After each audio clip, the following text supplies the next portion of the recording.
Hello friends, welcome to day trader Telugu and good evening. Sensex 710 points gain అయ్యి 61,764 దగ్గర close అయితే, Nifty 195 points gain అయ్యి 18,264 దగ్గర క్లోజ్ అయింది. వెరాజ్ బ్యాంక్ నిఫ్టీ 623 పాయింట్స్ గెయిన్ అయ్యి 43,284 దగ్గర క్లోజ్ అయింది. రీసెంట్ డేస్ లో మార్కెట్ లో ఎప్పుడూ లేనంత వోలటాలిటీ మార్కెట్ లో ఎవరు కూడా ఎక్స్పెక్ట్ చేస్తుండరు. హెచ్డిఎఫ్సి బ్యాంక్ రిలేటెడ్ గా వస్తున్న న్యూస్ ఈవెంట్ తర్వాత ఒక బిగ్ గ్యాప్ డౌన్ అయింది కదా. ఆ గ్యాప్ డౌన్ అయిన తర్వాత in normal most of the times ఎలా ఉంటుందంటే, ఒక ఫస్ట్ 15-minute క్యాండిల్ లో కొంత పుల్ బ్యాక్ ఉంటూ తర్వాత అగైన్ సెల్ ఆఫ్ ఉంటుంది. కానీ ఆ పుల్ బ్యాక్ తర్వాత కూడా మార్కెట్ ర్యాలీ అవుతూ ఆల్మోస్ట్ 10:45 11 o'clock వరకు కూడా మార్కెట్ రికవర్ అయిపోతుంది. మళ్ళీ ప్రీవియస్ గా ఉంటున్న బులిష్నెస్ నే మార్కెట్ క్యారీ చేస్తుందని ఒక యుఫోరియాని క్రియేట్ చేసి అక్కడి నుంచి సిగ్నిఫికెంట్ గా ఫాలో అవడం, ఎవరు కూడా ఎక్స్పెక్ట్ చేయలేనంత ఫాల్ రీసెంట్ ట్రేడింగ్ సెషన్ లో మనకు కనిపించింది కదా. అంత ఫాల్ తర్వాత ఇదంతా ఎప్పుడు జరిగింది? మనకి ఫ్రైడే జరిగింది కదా. కానీ అంత ఫాల్ తర్వాత మనకి ఫ్రైడే గ్లోబల్ మార్కెట్స్ ని గమనించారా? పర్టికులర్ గా యుఎస్ మార్కెట్స్ అండ్ ఈవెన్ ఇక్కడ ఉంటున్న రీజనల్ బ్యాంక్ ఇండెక్స్ కూడా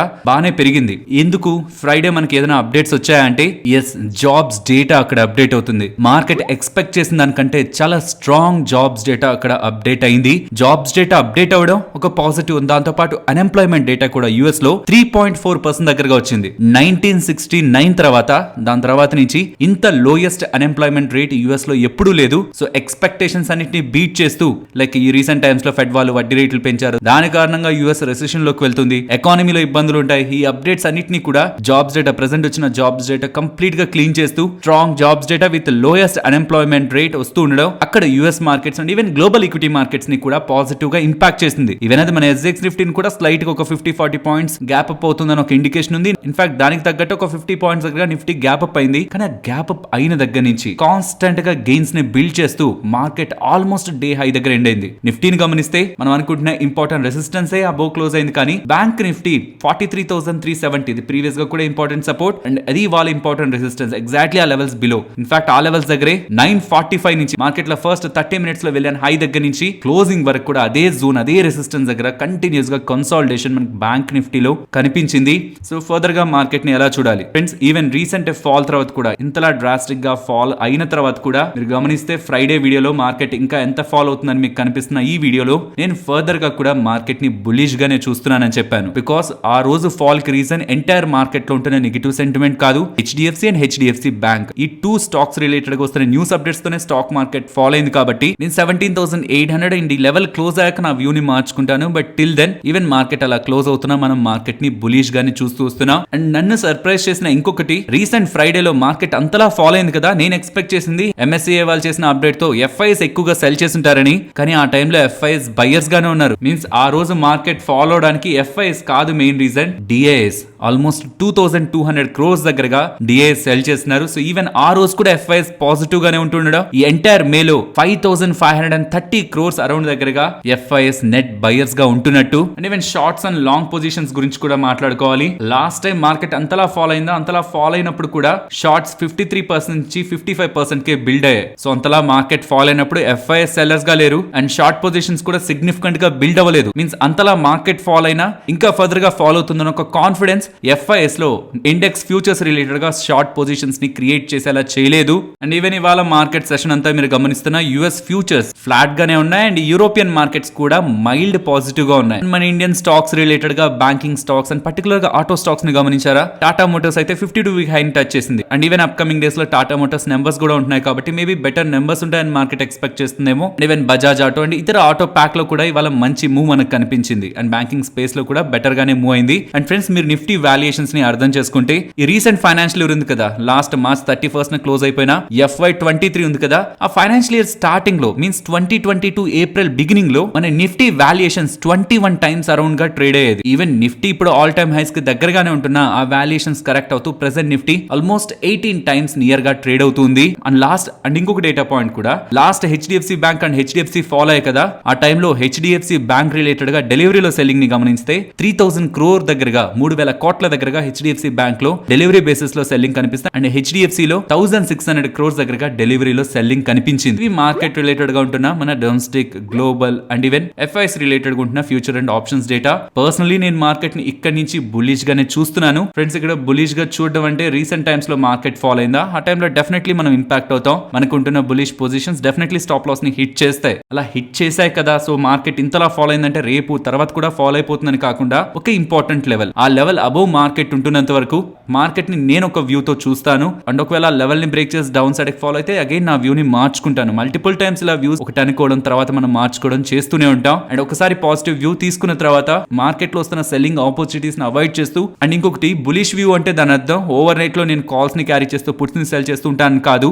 బులిష్ వ్యూ ఉంది అంటే మార్కెట్ లో ఉంటున్న సెల్లింగ్ ట్రిగ్గర్స్ లైక్ ఈ సపోర్ట్ బ్రేక్ అయిందని సెల్ చేయడం, లేకపోతే రెసిస్టెన్స్ దగ్గరికి వచ్చిందని సెల్ చేయడం అలా ఉండదు. బులిష్ వ్యూ ఉందంటే మార్కెట్ ని బులిష్ గా చూస్తున్నానంటే రెసిస్టెన్స్ బ్రేక్ అయినప్పుడు ఆర్ సపోర్ట్స్ దగ్గరికి వచ్చి రివర్సల్ తీసుకుంటున్నప్పుడు ఇలా జరుగుతున్నప్పుడు రిస్క్ రివార్డ్ ని చూసుకుంటూ మార్కెట్ లో bullish play or bullish positions personal గా నేను తీసుకోవడానికి ఇష్టపడతాను. కాబట్టి నా వ్యూ ని కూడా నేను వీడియోస్ లో షేర్ చేస్తూ ఉంటాను. ఇలా చెప్తున్నాను కదా బులిష్ వ్యూ అంటున్నాను, బేరిష్ వ్యూ అంటున్నాను కదా అని మీరు ఓవర్ నైట్ లో కాల్స్ ని పుట్స్ ని బై చేసి ఆ నెక్స్ట్ మార్కెట్ కన్సాలిడేట్ అవుతున్న రివర్సల్ కొంత అవుతున్న లాస్ అవ్వడానికి కూడా ప్రాబబిలిటీ ఉంటుంది. కాబట్టి వ్యూ ఉండడం, ఆ వ్యూ ఉన్నప్పుడు మనకు ఒక పర్టికులర్ ట్రేడ్ ట్రిగ్గర్ అయ్యాకే రిస్క్ రివార్డ్ ని చూసుకుంటూ ట్రేడ్ తీసుకోవడం, ఈ రెండింటికి మనం డిఫరెన్స్ ని అర్థం చేసుకోవాలి. ఫ్రెండ్స్, ఇలా మార్కెట్ డేటాని అనాలిసిస్ చేస్తూ వీడియోస్ ని మీ ముందుకు తీసుకురావడానికి మేం పెడుతున్న ఎఫర్ట్స్ మీకు వాల్యుబుల్ గా అనిపిస్తూ ఉంటే మన వీడియోని తప్పకుండా లైక్ చేయండి.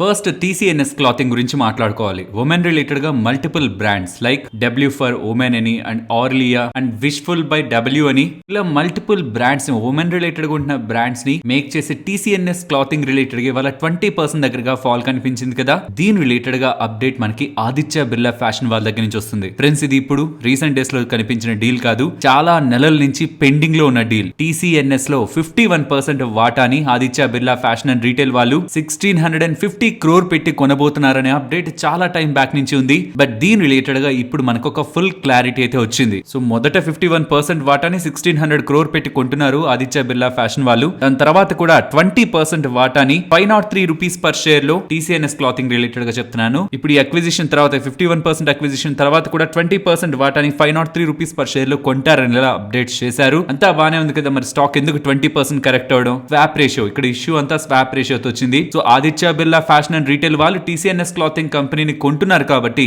ఇక అప్కమింగ్ టైమ్స్ లో TCNS క్లాతింగ్ స్టాక్స్ మనకి ఉండవు. కంప్లీట్ గా అవన్నీ Aditya Birla Fashion and retail stocks తో రీప్లేస్ అవుతాయి. కాబట్టి TCNS లో 6 షేర్స్ హోల్డ్ చేసిన వాళ్ళకి 11 Aditya Birla Fashion and Retail shares ని ఇస్తామంటూ ఉండడం. ఇవాల్టి ఫాల్ అయిన ప్రైస్ ని పక్కన ఉంచేద్దాం. ఫాల్ కి ముందు ఇది అనౌన్స్ చేశారు. యాక్చువల్లీ ఫ్రైడే నైట్ నే ఈ అనౌన్స్మెంట్ వచ్చింది. సో ఆ పాయింట్ కున్న స్టాక్ ప్రైస్ ని గమనించారనుకోండి, 6 TCNS షేర్స్ ని మీరు జస్ట్ మల్టిప్లై చేస్తే 3125 రూపీస్ దగ్గరగా వస్తుంది. 6 TCNS షేర్స్ ఒక వాల్యూ 3125 అవుతుంటే 11 Aditya Birla and fashion retail shares ఒక వాల్యూ 2356. సో 3125 రూపీస్ విలువ చేసే TCNS షేర్స్ కి బదులుగా 2300 రూపీస్ కి విలువ చేసే Aditya Birla Fashion and Retail shares ఇస్తారంటూ ఉండడం TCNS మార్కెట్ ని డిసప్పాయింట్ చేసింది. ఇంకా సింపుల్ గా చెప్పాలంటే ఈ వాల్యుయేషన్, ఈ స్వాప్ వాల్యుయేషన్స్ ప్రకారం TCNS క్లాతింగ్ షేర్ ని నియర్లీ 393 రూపీస్ లో చూసినట్టు, అది ఈవెన్ 52 వీక్ లో కంటే కూడా ఇంకా లోయర్ సైడ్ ఉంటూ ఉండడం ఇవాళ స్టాక్ 20% దగ్గరగా ఫాల్ అయింది. కాబట్టి ఇది ఫండమెంటల్ రీజన్స్ తో ఫాల్ అయింది కాదు, జరుగుతున్న అక్విజిషన్ అని చెప్పిన స్వాప్ రేషియో అండ్ ఆ స్వాప్ రేషియోలో ఉంటున్న క్యాలిక్యులేషన్స్ ప్రకారం TCNS క్లాతింగ్ రిలేటెడ్ గా 393 రూపీస్ అరౌండ్ అక్కడ స్వాప్ రేషియో కనిపిస్తుండడం. ఎలాగో ఇక అప్కమింగ్ టైమ్స్ లో TCNS క్లాతింగ్ కి బదులు Aditya Birla and fashion retail shares వస్తాయి. కాబట్టి ఇక్కడ హోల్డ్ చేసిన వాళ్ళకి అది వాల్యూని ఇవ్వదు. కాబట్టి వాళ్ళు ఇవాళ మార్కెట్ లో సెల్ చేసి ఎగ్జిట్ అవుతున్నట్లు అండ్ దాని కారణంగా లోయర్ సర్క్యూట్ కి హిట్ అవుతున్నట్లు మనకు అర్థం అవుతుంది. సో స్టార్టింగ్ లో TCNS ఒక బ్రాండ్స్ గురించి మాట్లాడుకున్నాం కదా, ఇక్కడ మీకు కనిపిస్తున్నదంతా Aditya Birla Fashion and Retail కి సంబంధించిన బ్రాండ్స్. పర్టికులర్లీ బ్రాండ్స్ రిలేటెడ్ గా ఇండియాలో బిజినెస్ వీళ్ళే చేస్తూ ఉంటారు. ఫ్రెండ్స్, ఈ online scams and online scams లో మోసపోయే వారి సంఖ్య అండ్ కోల్పోతున్న డబ్బులు మొత్తం కూడా టైం టు టైం పెరుగుతూ ఉంది. అండ్ ఈవెన్ ఇంత అవేర్నెస్ క్రియేట్ అవుతున్న త్రూ సోషల్ మీడియా, స్కామ్ చేస్తున్న వాళ్ళు కూడా డిఫరెంట్ రూట్స్ తో స్కామ్ చేయాలనుకుంటున్న వాళ్ళ దగ్గర ట్రస్ట్ ని గెయిన్ చేస్తూ పెద్ద మొత్తంలో మోసం చేస్తున్నారు. పూణేలో ఒక డిజిటల్ ఫిలిం మేకర్ 56 ఇయర్స్ ఉంటున్న అతన్ని మీరు చేస్తున్న పనితో పాటు మీరు పార్ట్ టైం జాబ్ ద్వారా మంచిగా డబ్బులు సంపాదించొచ్చని త్రూ వాట్సాప్ కాంటాక్ట్ అవడం, కాంటాక్ట్ తనని ఒక గ్రూప్ లో జాయిన్ చేసి జాయిన్ అయినందుకు వెల్కమ్ బోనస్ గా వాళ్ళే 10,000 ట్రాన్స్ఫర్ చేశారంటున్నారు. తను ఏం చేయకుండానే 10,000 వెల్కమ్ బోనస్ గా ఇచ్చారంటే ఇది మంచిదే అని తను నమ్ముతూ ఫస్ట్ వాళ్ళు 21,990 పే చేయమన్నారు టాస్క్ కోసం. ఆ టాస్క్ కంప్లీట్ అయ్యాక తను పే చేసిన దానికంటే కొంత ఎక్కువగానే నియర్లీ 24,000 రిటర్న్ చేశారని, తర్వాత 80,000 పేమెంట్ చేయమన్నారు అండ్ ఆ 80,000 కి 94,000 పే చేశారని, బట్ నెక్స్ట్ టైం 1 lakh దగ్గరగా పే చేయమన్నారని కొన్ని టాస్క్ల కోసం. కానీ ఈసారి మాత్రం మనీ రిటర్న్ ఇవ్వలేదని, ఆ 1 lakh తో పాటు ఇంకా చాలా టాస్క్లు ఉన్నాయి, అంతా ఒకేసారిగా ఇస్తాం, మీకు కూడా పెద్ద మొత్తంలో డబ్బులు వస్తుంది, ఇంకా హయ్యర్ కమిషన్ కూడా ఇస్తామని ఈసారి 35 lakhs దగ్గరగా తన దగ్గర వేయించుకున్నారని, దాని తర్వాత కూడా ఇంకా చాలా పెద్ద టాస్క్లు ఉన్నాయి, ఇంకా మంచిగా కమిషన్స్ ఇంకా ఎక్కువ కమిషన్స్ వస్తాయని చెప్పి ఈసారి ఏకంగా 61 lakhs టోటల్ గా చూస్తే 96 lakhs వరకు కూడా ఆ 56 years old film maker scammers బారిన పడి కోల్పోయినట్లు, పార్ట్ టైం జాబ్ అనే పేరుతో కోల్పోయినట్లు. అండ్ అలా ఎవరి అకౌంట్ లోకి అయితే వెళ్ళాయో పోలీసు వాళ్ళు చెప్తున్న కథనం ప్రకారం అకౌంట్ నుంచి 58 ట్రాన్సాక్షన్ వివిధ బ్యాంక్స్ కి సంబంధించిన Google pay, Paytm and net banking ద్వారా డిఫరెంట్ బ్యాంక్స్ కా మనీని స్ప్రెడ్ చేసినట్లు కూడా పోలీస్ ఇన్వెస్టిగేషన్స్ లో అప్డేట్ అవుతున్నాయి. సో ఫ్రెండ్స్, ఇక్కడ పార్ట్ టైం జాబ్ అని మీకు ఏదైనా మెసేజ్ వస్తుందంటే గుర్తుంచుకోండి, మనం అసలు అప్లై చేయండి, మనకి పార్ట్ టైం జాబ్ కావాలన్న రిక్వైర్మెంట్ ఎవరికి అర్థం అవుతుంది అన్లెస్ వాళ్ళకి మనం పార్ట్ టైం జాబ్ అయితే తప్పించి. సింపుల్ టర్మ్స్, వాళ్ళలా డబ్బు సంపాదించాలనే ఆలోచనతో కొంత క్యాపిటల్ పెట్టుకొని ఒక 3-4 పీపుల్ పై ట్రయల్స్ వేస్తూ వాళ్ళ దగ్గర ట్రస్ట్ ని గెయిన్ అయి పెద్ద మొత్తంలో డబ్బులు వాళ్ళ అకౌంట్లకు వేసుకుంటున్నారు, అమాయకుల్ని ట్రాప్ చేసే ప్రయత్నం చేస్తున్నారు. సో మనమంతా వాళ్ళు ఎంత మోసం చేయడానికి, ఎంత ట్రస్ట్ గెయిన్ చేయడానికి ప్రయత్నిస్తున్నా కొంత డబ్బులు వేస్తూ వాళ్ళని నమ్మి పెద్ద మొత్తంలో డిపాజిట్స్ అయితే చేయకూడదు. ఫ్రెండ్స్, ఇలా న్యూస్ అప్డేట్స్ ని అనాలిసిస్ చేస్తూ మీ ముందుకి కంటెంట్ తీసుకురావడానికి మేం పెడుతున్న ఎఫర్ట్స్ మీకు వాల్యుబుల్ గా అనిపిస్తూ ఉంటే మన వీడియోని తప్పకుండా లైక్ చేయండి. నెక్స్ట్ మనపురం గురించి మాట్లాడుకోవాలి. మనపురం ప్రమోటర్ అయిన విపి నందకుమార్ గారికి అగైనెస్ట్ గా ఎన్ఫోర్స్మెంట్ డైరెక్టరేట్ వాళ్ళు తను చేసిన మనీ లాండరింగ్ రిలేటెడ్ గా రీసెంట్ ఫ్రైడేలో మనకు ఒక నోటిఫికేషన్ అప్డేట్ చేశారు కదా. దీని రిలేటెడ్ గా కంపెనీ బోర్డ్ ఒక అప్డేట్ అయితే చేశారు. ఈ company MD and CEO and event promoter అయిన నందకుమార్ గారిపై వస్తున్న ఆరోపణలకి కంపెనీకి సంబంధించిన బిజినెస్ కి ఎటువంటి సంబంధం లేదు. సో దీని కారణంగా ఈ కంపెనీ బిజినెస్ కానీ ఫైనాన్షియల్ పొజిషన్ కానీ ఎటువంటి ఇంపాక్ట్ కి గురవదనేలా మనపురం ఫైనాన్స్ వాళ్ళు అప్డేట్ చేస్తున్నారు. నెక్స్ట్ ఇండస్ఇండ్ బ్యాంక్ గురించి మాట్లాడుకోవాలి. ఈ కంపెనీ రిలేటెడ్ గా కొన్ని పొజిషన్స్ మారుతున్నాయి. చీఫ్ రిస్క్ ఆఫీసర్ అయిన రామస్వామి గారు రిజిగ్నేషన్ చేస్తున్నారు. అండ్ ఈవెన్ కొత్తగా స్టార్ట్ అయిన అష్యూరెన్స్ ఫంక్షన్ సెగ్మెంట్ రిలేటెడ్ గా మురళీధర్ గారు బాధ్యతలు చేపడుతున్నారు. యాక్చువల్లీ మురళీధర్ గారు కంపెనీ రిలేటెడ్ గా చీఫ్ కంప్లైన్స్ ఆఫీసర్, సో ఆ పొజిషన్ నుంచి ఇప్పుడు new assurance function segment related గా హెడ్ గా వ్యవహరిస్తారు. కాబట్టి ఆ ప్రీవియస్ పొజిషన్ కి సచిన్ అనే వ్యక్తిని సెలెక్ట్ చేస్తున్నట్లు ఇండస్ఇండ్ బ్యాంక్ వాళ్ళు అప్డేట్ చేస్తున్నారు. ఫ్రెండ్స్, మీకు గుర్తుందా, ఆదాని రిలేటెడ్ గా ఇష్యూ స్టార్ట్ అయినప్పుడు ఎంఎస్సిఐ వాళ్ళు ఆదాని రిలేటెడ్ గా స్టాక్స్ లో తమ వెయిటేజ్ ని తగ్గించుకోవాలా లేదా అని ఆలోచిస్తున్నట్లు ఒక పాయింట్ లో అప్డేట్ చేస్తూ కొన్ని స్టాక్స్ రిలేటెడ్ గా వాళ్ళ వెయిటేజ్ ని తగ్గించుకున్నారా. ఆ టైంలోనే ఎంఎస్సిఐ వాళ్ళు total gas means Adani Total gas and Adani transmission related గా ఫిబ్రవరిలో జరుగుతున్న రివ్యూలో డెసిషన్ తీసుకోలేకపోతున్నాం అని, బికాస్ ఆ టైమ్స్ లో లోయర్ సర్క్యూట్స్ లో ఉన్నాయి స్టాక్స్. సో కాబట్టి దీన్ని నెక్స్ట్ రివ్యూలో మే రివ్యూలో మేము డెసిషన్ తీసుకుంటామనేలా ఎంఎస్సిఐ వాళ్ళు ఆ టైంలోనే అప్డేట్ చేశారు. అండ్ ఇప్పుడు జరుగుతున్న ఈ మే రివ్యూలో ఎంఎస్సిఐ వాళ్ళు ఆదాని టోటల్ గ్యాస్ లో 25% నుంచి ఫ్రీ ఫ్లోట్ ని 14% కి అండ్ ఆదాని ట్రాన్స్మిషన్ లో 25% నుంచి ఫ్రీ ఫ్లోట్ ని 10% కి రెడ్యూస్ చేస్తున్నట్లు.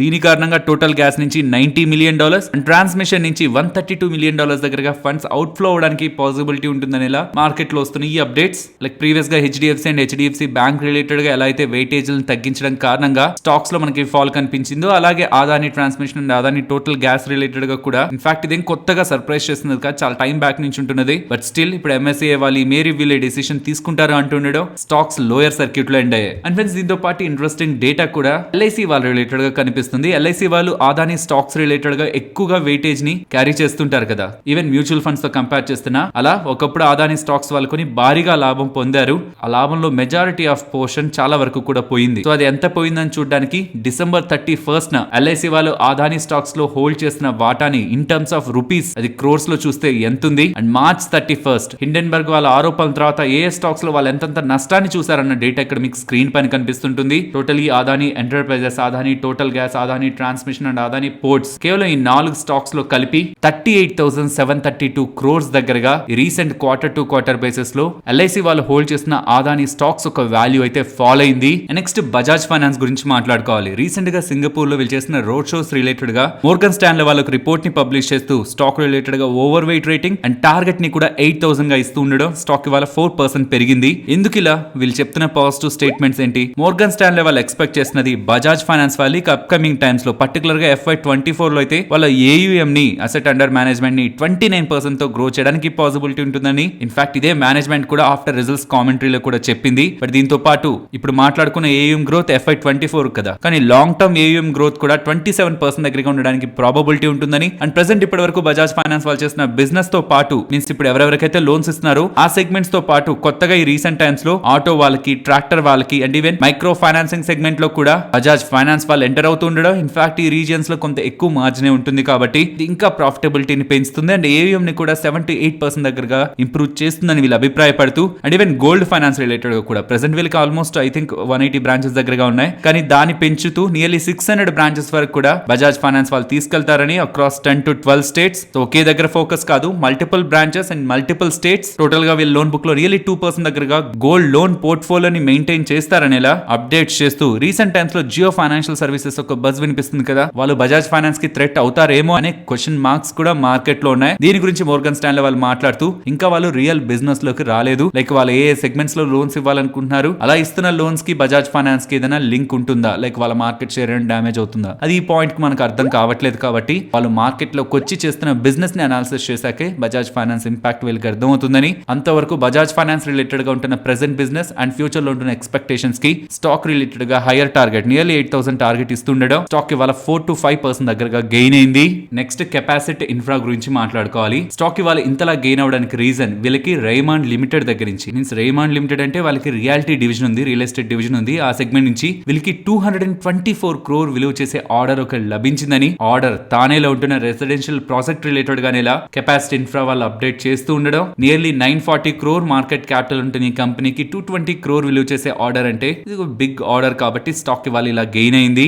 నెక్స్ట్ నెంబర్స్ గురించి మాట్లాడుకోవాలి. ఫస్ట్ క్యాంప్స్ నెంబర్స్ గురించి మాట్లాడుకోవాలి. వీళ్ళ overall numbers last year same quarter తో కంపేర్ చేస్తుంటే ఫ్లాట్ గానే ఉంటున్నాయి. అటు డిసప్పాయింట్ చేయట్లేదు, అటు సర్ప్రైజ్ కూడా చేయట్లేదు. అండ్ వీళ్ళ నెంబర్స్ తో పాటు 12 రూపీ డివిడెండ్ ని కూడా ప్రకటించారు. నెక్స్ట్ ఎఫ్ఎంసీజీ నెంబర్స్ గురించి మాట్లాడుకోవాలి. ఫస్ట్ బ్రిటానియా ఇండస్ట్రీస్, వీళ్ళ నెంబర్స్ సర్ప్రైజ్ చేస్తున్నాయి. పర్టికులర్ గా వీళ్ళ మార్జిన్స్ ని గమనించండి. ఇక్కడ ఉంటున్న మార్జిన్స్ కాదు, గ్రాస్ మార్జిన్స్ ని కంపేర్ చేస్తే లాస్ట్ క్వార్టర్ లో 43.7 ఉంది, అది ఈసారి 44.9% పెరిగింది. అంటే క్వార్టర్ ఆన్ క్వార్టర్ కంపారిజన్ లో 120 basis points and year on year comparison లో అయితే లాస్ట్ ఇయర్ సేమ్ క్వార్టర్ లో 38% ఉండేది గ్రాస్ మార్జిన్, ఇప్పుడు 700 బేసిస్ పాయింట్స్ పెరుగుతూ 44.9 గా ఉంటుండడం. ఓవరాల్ బ్రిటానియా రిలేటెడ్ గా నెంబర్స్ లో మనం పాజిటివ్ గా చూడొచ్చు. ఎస్, వాల్యూమ్స్ మార్కెట్ 4-5% ఉంటుంది అనుకుంటే 1% వచ్చింది. దానికి రీజన్ 1% ఉంది వాల్యూమ్. దానికి రీజన్ వీళ్ళు బిస్కెట్ సైజ్ తగ్గడం and number of packet sales nearly 12% దగ్గరగా పెరిగాయన్న రీజన్స్ తో వాల్యూమ్ ఇలా డ్రాప్ అయినట్లు కనిపిస్తుందని. అండ్ ఈవెన్ ఇంపార్టెంట్ థింగ్, ఈ కంపెనీ రిలేటెడ్ గా executive vice chairman and managing director అయిన వరుణ్ బెరీ గారు ఇంకొక 5 years పాటు కూడా కొనసాగుతారని బ్రిటానియా రిలేటెడ్ గా అప్డేట్స్ కనిపిస్తున్నాయి. ఓవరాల్ నెంబర్స్ మార్కెట్ ఎస్టిమేట్స్ కంటే బెటర్ గా ఉంటున్నట్టే.